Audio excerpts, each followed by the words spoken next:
ধরেন আপনি কোনো একটা কিছু বলছেন যে আপনি ওই জিনিসটা করবেন, কিন্তু দেখা যাচ্ছে যে আপনি ওই জিনিসটা করতে পারেন না। সমস্যা নাই, আপনি আরেকটা জিনিস করেন। সেটা না হইলে আরেকটা জিনিস করেন। কিন্তু কথা হচ্ছে আপনি যদি বসে থাকেন এটা ভেবে যে আমি এই জিনিসটা বলছি কিন্তু আমি এই জিনিসটা করতে পারি নাই, এখন মানুষ কি বলে না না বলে, তারা তাদের মতো করে বলুক না, তাদের কথা নিয়ে আপনি টেনশন করে কোনো লাভ নাই।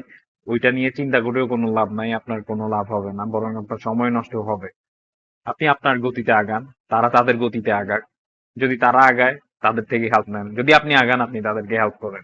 কিন্তু কথা হচ্ছে কে কি বলছে না বলছে সেটা নিয়ে যদি আপনি বসে থাকেন, 100% বসেই থাকবেন, আগাইতে পারবেন না। সো এই জিনিসটা নিয়ে কখনো ভয় পাবেন না। আমি এই জিনিসটা করতে গেলাম, সে কি বললো না বললো তাতে আপনার কিছুই যায় আসে না। সে বলতে থাকুক, তার মুখ নিয়ে সে পড়ে থাকুক, আপনার কাজ নিয়ে আপনি করে থাকেন। তারা যদি আপনার মাধ্যমে কোনো কিছু করে উপকৃত হয়, সমস্যা কোথায়?